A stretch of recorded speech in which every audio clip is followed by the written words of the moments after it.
अब फिनॉल पर प्रतिस्थापी समूह की स्थिति का उसकी अम्लता पर क्या प्रभाव होता है, इसको अब हम देखेंगे।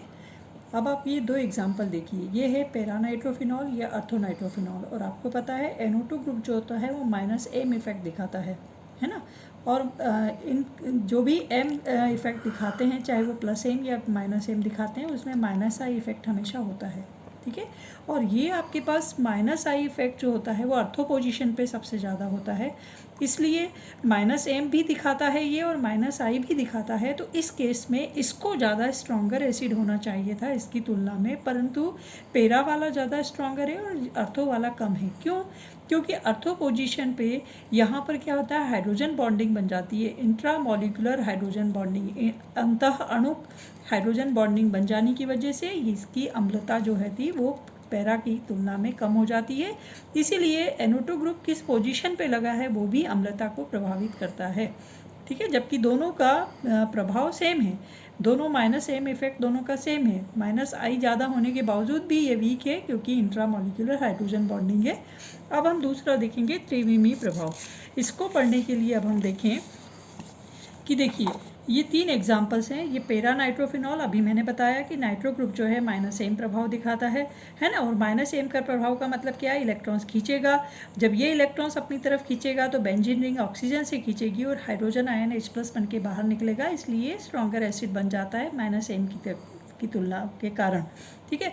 अब अगर उसके बीच में ये दो CH3 ग्रुप आ जाएं तो ये CH3 ग्रुप जो है वो क्या दिखाते हैं, +I इफेक्ट दिखाते हैं। जब ये +I इफेक्ट दिखा रहे हैं इस OH के पास में आने के पास, इस पोजीशन पे, इस कंपाउंड का नाम है 3,6-डाइमिथाइल 4-नाइट्रोफिनॉल, और यहाँ पे ये दोनों जो है +I इफेक्ट दिखाते हैं। तो बेंजीन रिंग पर इलेक्ट्रॉन की कमी जो थी उसको इन्होंने पूरा कर दिया अपनी तरफ से, इलेक्ट्रॉन बेंजीन की तरफ भेज के। तो वो ऑक्सीजन से इलेक्ट्रॉन नहीं खींचेगा, और जब ऑक्सीजन से नहीं खींचेगा तो हाइड्रोजन भी H+ आयन बन के इतनी आसानी से बाहर नहीं निकलेगी, ठीक है ना। इसलिए इसकी अम्लता इसकी तुलना में इसकी अम्लता कम होती है। यही मिथाइल ग्रुप अगर हम यहाँ लगा दें 3,5 पोजीशन पे, जहाँ की +I इफेक्ट का इतना असर नहीं होता है, फिर भी ये अम्लीय ज़्यादा होना चाहिए था इसकी तुलना में, पर फिर भी नहीं है। तो क्यों? क्योंकि ये जो NO2 ग्रुप है जो कि -I में M इफेक्ट दिखाता है, और -I में इफेक्ट जब -M इफेक्ट जब होता है तो अनुनाद स्ट्रक्चर्स भी बनते हैं। पर ये दोनों ग्रुप जो हैं इसके अनुनाद स्ट्रक्चर को बनने में या -I में इफेक्ट में ये बाधा उत्पन्न करते हैं, और इसीलिए वो ये त्रिविम बाधा कहलाती है, और इसलिए इसकी अम्लता जो होती है वो इसकी तुलना में कम हो जाती है। अब फिनॉल में केमिकल रिएक्शंस की बात करें तो यहाँ 3 तरह की रिएक्शंस हमको मिलेंगी। एक फिनॉल के OH ग्रुप की वजह से मिलेगी, एक फिनॉल की बेंजीन रिंग की वजह से मिलेगी, और कुछ स्पेसिफिक रिएक्शंस फिनॉलिक ग्रुप की, एरोमेटिक फिनॉल की हमको मिलने वाली है। पहली रिएक्शन अगर OH की देखें जो कि सिंपल है, हमको पता है कि सोडियम के साथ या सोडियम हाइड्रोक्साइड के साथ रिएक्शन करके सोडियम इथॉक्साइड की जगह सोडियम फिनॉक्साइड आयन यहाँ पर बन जाता है। दूसरी रिएक्शन है कि अगर इनकी फिनॉल है, मोनोहाइड्रिक, डाईहाइड्रिक, ट्राईहाइड्रिक, कोई भी फिनॉल अगर आपने क्रिसॉल कुछ भी लिया है, जब कभी भी इनकी FeCl3 के साथ रिएक्शन करते हैं तो इनके अलग अलग कलर्स आते हैं, उससे भी हम डिटेक्ट करते हैं कि हमारे पास कौन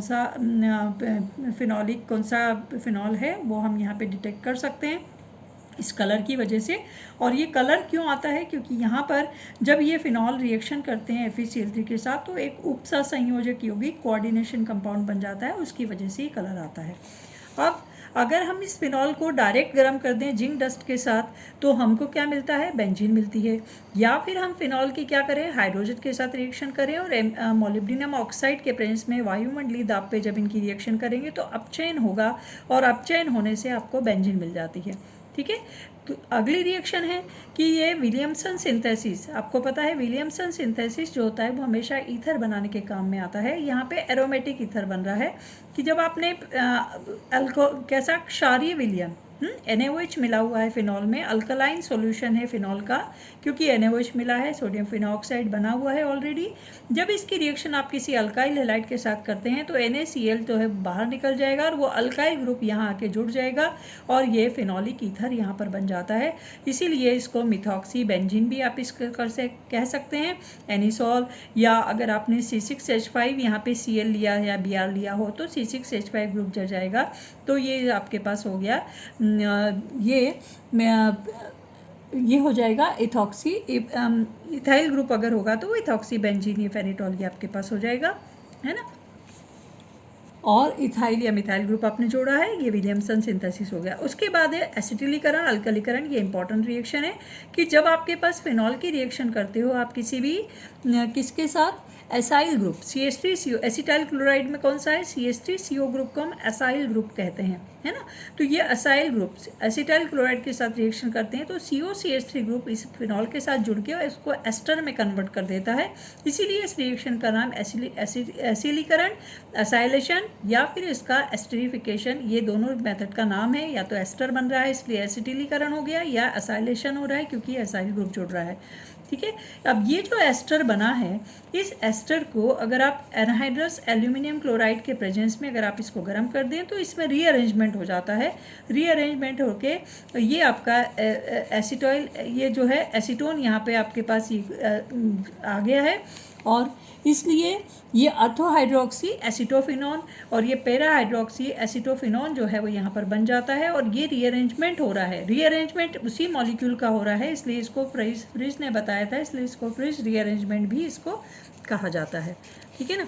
अब ये रीअरेंजमेंट जो है इसका मैकेनिज्म क्या है, इसके मैकेनिज्म के लिए आप देखिए कि ये जो एस्टर है जब AlCl3 के साथ रिएक्शन करता है तो AlCl3 जो है वो यहाँ आके ऑक्सीजन के साथ जब जुड़ता है, ये AlCl3 में क्लोरीन है, स्ट्रॉन्गर होने की वजह से ये ऑक्सीजन से इलेक्ट्रॉन्स खींच के उसको पॉजिटिव चार्ज कर देता है।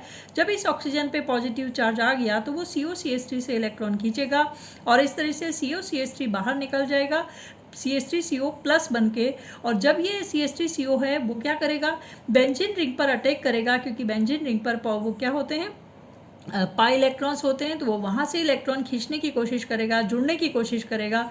जब ये जुड़ने की कोशिश करेगा तो ये जो इलेक्ट्रॉन होगा, ये बेंजीन रिंग जो है इधर से इलेक्ट्रॉन इसने खींचा क्योंकि ये इसके पास जुड़ने वाला है, और ये कार्बन जो है वो ऑक्सीजन से इलेक्ट्रॉन्स अपनी तरफ खींचेगा, और इस तरीके से अब आपके पास क्या हो गया, AlCl3 ने भी इलेक्ट्रॉन ऑक्सीजन को दे दिया, ये COCH3 यहाँ पर जुड़ गया, हाइड्रोजन यहाँ हो गया, और जब ऑक्सीजन ने अपना इलेक्ट्रॉन इधर दे दिया था तो ऑक्सीजन पे पॉजिटिव चार्ज आ गया, इसलिए अगेन वो ऑक्सीजन बेंजीन रिंग से इलेक्ट्रॉन खींचेगा और हाइड्रोजन जो है वो अपना H+ बन के बाहर निकलेगा, इस बॉन्ड के इलेक्ट्रॉन जो है वो बेंजीन रिंग को दे देगा, और इस तरीके से COCH3 ग्रुप जो है वो अर्थो पोजीशन पे आके जुड़ गया है आपका। और इसी तरीके से अब ये जो कंपाउंड है अगर इसको वाटर के साथ रिएक्शन करते हो तो ये आपके पास यहाँ पर अर्थोहाइड्रोक्सी एसिटोफिनॉन जो है वो यहाँ पर बन जाता है, ये इसका मैकेनिज्म हुआ। अब इसी रिएक्शन का नाम अगर थोड़ा सा चेंज हो जाएगा, शॉर्टन बॉमन रिएक्शन, ये इंपॉर्टेंट है, कभी कभी आपसे पूछा जाता है शॉर्टन बॉमन रिएक्शन क्या होता है। सेम रिएक्शन है पर फ़र्क इतना है कि जब आप इसकी फिनॉल की रिएक्शन आप क्या कर रहे हो, बेंजोइल क्लोराइड के साथ कर रहे हो। पिछली बार आपने एसिटाइल क्लोराइड के साथ रिएक्शन किया था तो एस्टर बना था, अब यहाँ पे आप क्या कर रहे हो, ये आप ले रहे हो शॉर्टन बॉमन रिएक्शन में बेंजोइल फिनाइल, ये आपके पास benzoyl chloride C6H5COCl benzoyl chloride ले रहे हो, तो यहाँ पर फिनाइल बेंजोएट आपके पास बन जाता है। एस्टर जो है उसमें C6H5 ग्रुप जुड़ जाता है, फिनाइल बेंजोएट बन जाता है, इसलिए इसको बोलते हैं शॉर्टन बॉमन रिएक्शन, ठीक है।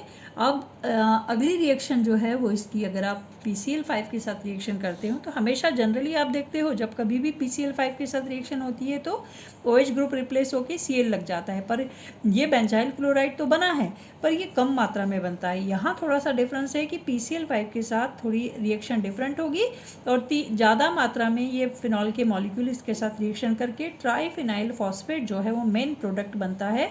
ये जनरली कम बनता है PCl5 के साथ, पर फिनॉल बनाता है ट्राईफिनाइल फॉस्फेट।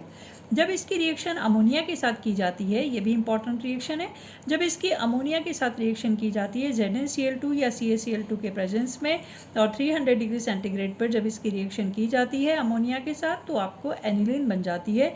ये रिएक्शन आप वहाँ पर भी पढ़ेंगे जब आप एनिलीन का प्रिपरेशन पढ़ेंगे। Thank you. Next time.